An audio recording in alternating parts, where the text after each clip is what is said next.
नमस्कार, स्वागत है आप सभी का। आप देख रहे हैं न्यूज़ 18 इंडिया। मैं हूं आपके साथ ऋतिका सिंह। दोनों देशों के बीच में भीषण जंग लगातार जारी है और ऐसे में कई ऐसे शहर हैं जहां पर रूस की सेना ने कब्जे का दावा किया, लेकिन उन शहरों को उनके कब्जे से मुक्त कराने की बात अब ज़ेलेंस्की कहते हुए नजर आ रहे हैं। भीषण जंग लगातार जारी है, लेकिन जिस तरीके से पलटवार यहां पर यूक्रेन की तरफ से किया जा रहा है, ऐसे में रूस की सेना ये मानकर चल रही है कि अब प्रेशर इतना ज्यादा बनाया जाना चाहिए। जो रणनीति पहले दिन से हम लागू कर रहे हैं, उस रणनीति में बदलाव और फेरबदल होना चाहिए।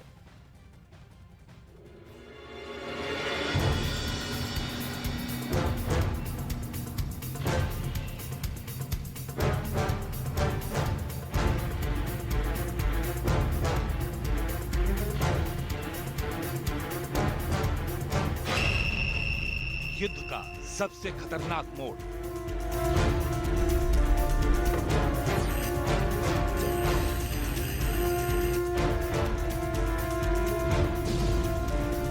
यूक्रेन युद्ध में अब सबसे घातक हथियारों की खेप आ चुकी है।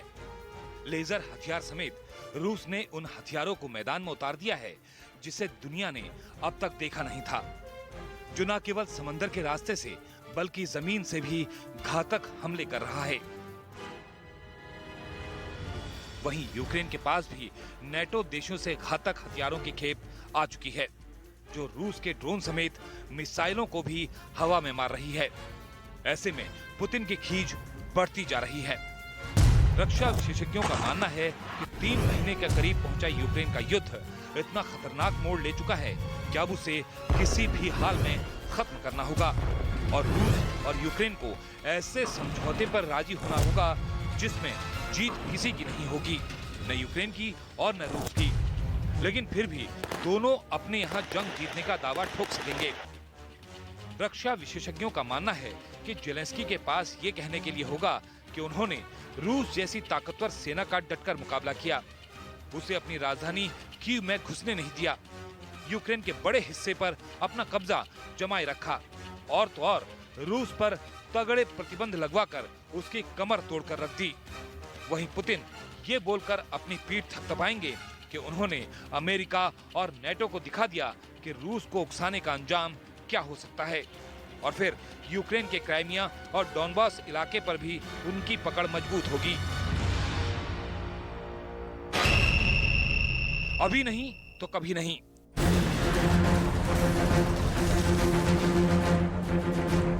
यूक्रेन युद्ध की आंच अब उसके पड़ोसी देशों तक आ पहुंची है। एक तरफ पुतिन पड़ोसी देशों को यूक्रेन की मदद के लिए आगाह कर रहे हैं, तो दूसरी ओर पुतिन को भी दूर रहने की धमकी मिल रही है। इन धमकियों से रक्षा विशेषज्ञों को ये भी डर है कि जंग अगर अभी नहीं रुकी तो फिर उसे रोक पाना ही बस से बाहर हो जाएगा, क्योंकि अभी जो लड़ाई सिर्फ रूस और यूक्रेन जैसे 2 देशों के बीच सिमटी है, वो ऐसे युद्ध की शक्ल ले लेगी जिसमें पूरी दुनिया उलझ जाएगी और ऐसी तबाही मचेगी कि सभी रिकॉर्ड टूट जाएंगे। क्योंकि रूस यूक्रेन में उन हिस्सों पर भी हमला कर रहा है जो पोलैंड और नेटो देशों के करीब हैं, और नेटो इस जंग की शुरुआत में ही कह चुका है कि वो अपनी जमीन पर जरा सी भी आंच बर्दाश्त नहीं करेगा। ऐसे में एक चूक भी यूक्रेन की लड़ाई में नेटो की सीधी एंट्री करा सकती है, क्योंकि अगर गलती से ही रूस के रॉकेट या मिसाइल नेटो के इलाके में गिर गए तो उसका मतलब होगा तीसरा विश्व युद्ध।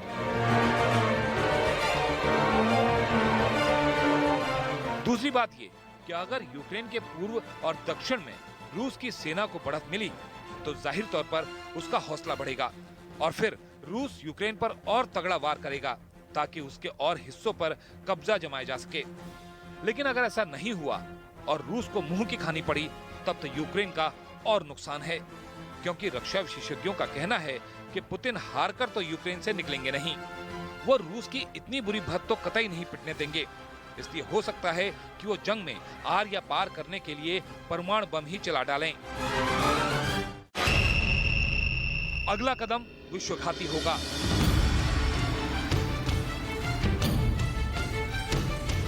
यूक्रेन युद्ध के बीच जीत के दावे भी शुरू हो चुके हैं। रूस अपने वादे के मुताबिक यूक्रेन में कामयाब नहीं रहा है। ऐसे में नेटो भी यूक्रेन के जीतने का दम भर रहा है।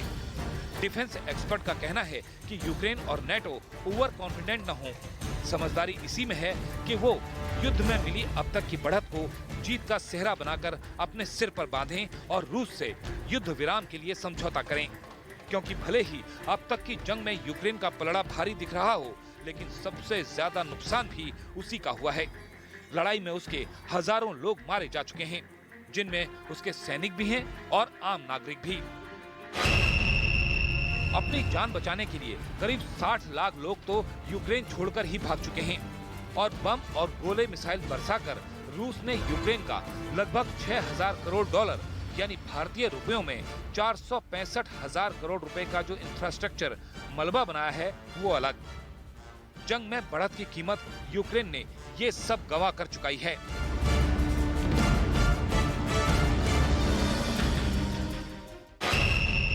अब करना होगा युद्ध का अंत।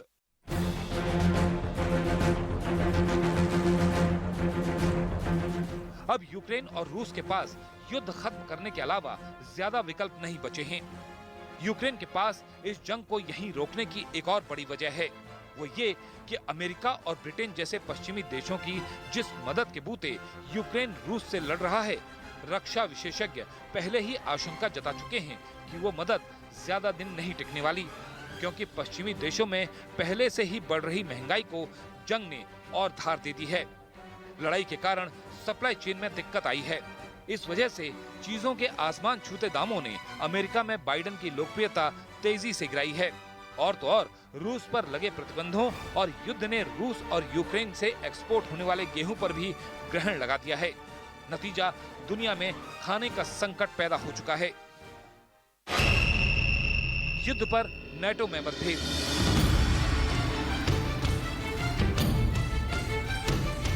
और तो और यूक्रेन युद्ध को लेकर अब नेटो के सदस्यों में ही मतभेद पैदा होते दिख रहे हैं। अमेरिका और ब्रिटेन जैसे नेटो देश तो खुलकर यूक्रेन पर मदद लौटा रहे हैं, लेकिन उनके अलावा किसी और नेटो देश से यूक्रेन को उतना समर्थन मिलता नहीं दिख रहा। बल्कि पिछले हफ्ते तो फ्रांस, जर्मनी और इटली जैसे देशों ने भी ये मान लिया कि अब जंग में सीज फायर की जरूरत है। उनकी इस सोच की वजह भी है। यूरोप गैस के लिए रूस के भरोसे है और जर्मनी और इटली तो रूस के इतने मोहताज हैं कि वो चाहकर भी उससे गैस खरीदना बंद नहीं कर पा रहे, और इसी वजह से वो रूस की गैस खरीदकर गाहे बगाहे जंग में उसकी मदद ही कर रहे हैं। ऐसे में वो जंग से छुटकारा पाना चाहते हैं। इस वजह से भी इस पूरे युद्ध में नेटो की धार कुंद हुई है और चाहकर भी नेटो इस युद्ध में बहुत कुछ नहीं कर पाया।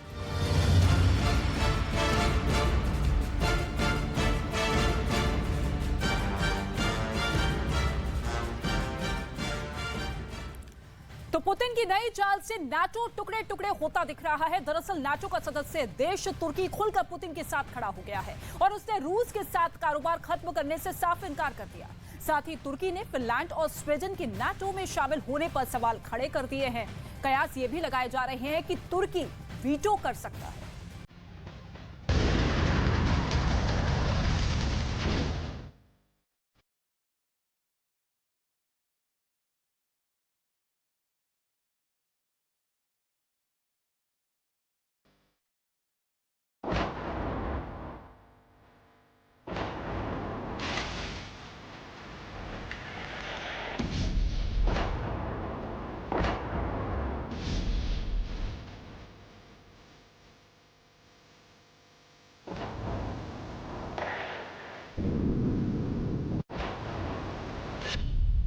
पुतिन की नेटो में सेंधमारी। जब पूरी दुनिया की नजर नेटो के विस्तार पर टिकी है और नेटो के नए रुख के बारे में सोच रही है, ऐसे समय पश्चिमी देशों को रूस के राष्ट्रपति पुतिन ने पटखनी दे मारी है और उन्हीं के गले में घुसकर कूटनीतिक सेंधमारी कर डाली।